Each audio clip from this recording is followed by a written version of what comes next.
Terus ada lagi,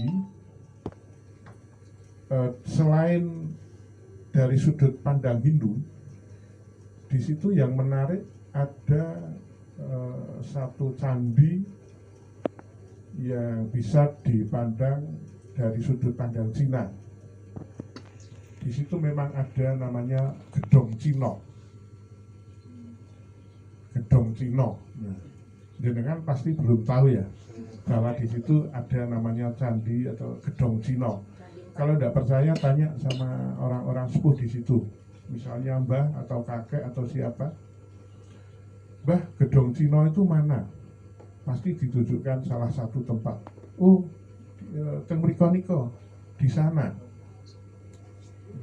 Atau tanya, mbah, itu gedung itu namanya apa? Pasti akan dijawab dengan nama Gedong Cino. Kenapa kok dinamakan Gedong Cino?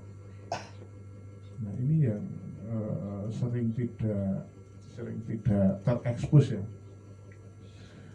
Karena di tempat itu candi-candinya itu letaknya itu kayak representasi Papua Cina. Papua Cina, siapa yang tahu? Ada yang paham Papua Cina? Iya, dari 8 penjuru mata angin itu kan.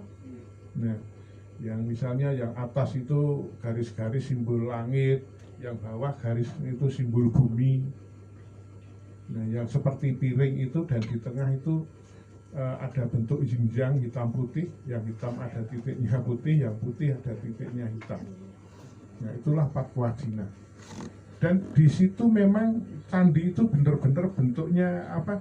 Tata letaknya itu seperti itu. Tata letaknya itu seperti Papua Cina itu. Dan di situ energinya yang paling besar di sekitar situ. Di antara candi-candi yang paling besar energinya ada di situ. Nah, maksudnya energi itu nanti bisa dijelaskan sama Mas Poyo tentang energi alam, magnet alam itu nanti yang lebih Mas Poyo. Jadi yang paling besar itu di situ. Bahkan waktu saya kecil itu ada salah satu spiritual dari Australia, namanya Dr. Janet.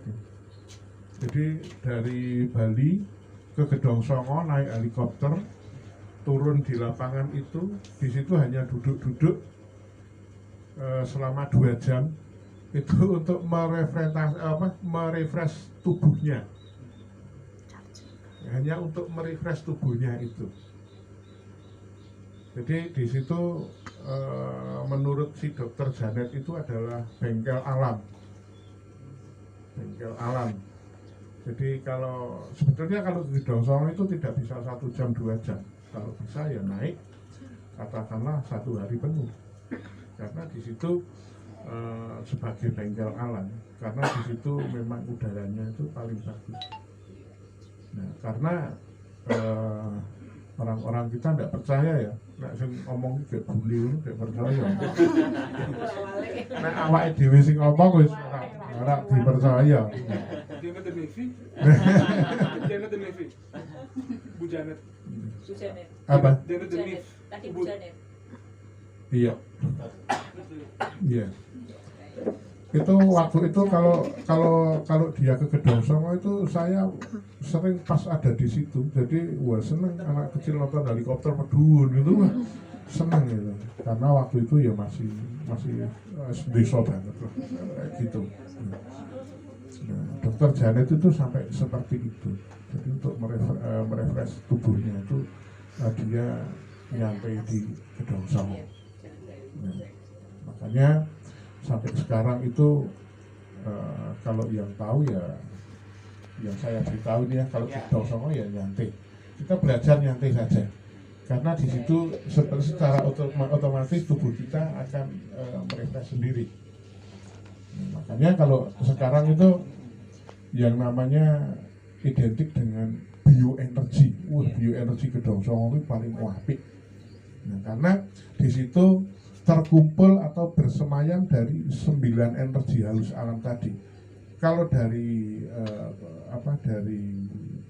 kacamata Cina, empat kewajina itu ada unsur, ada energi langit, energi bumi, energi air, energi api, udara, logam, kayu, dan yang satu apa saya lupa itu. Tanah ya, iya tanah. Jadi 9 unsur itu ada di situ. Nah makanya sampai sekarang ini saya dan teman-teman itu prihatin. Prihatinnya gini, saya sering mengamati deh. Kalau Gedong Songo itu misalnya dari unsur kayunya sudah habis, semua akan rusak. Misalnya dari unsur airnya sudah tidak memenuhi syarat, semua akan rusak. Nah, padahal itu satu kebanggaan bagi kita. Kalau yang tidak tahu ya, apa tuh Gedong Songo itu?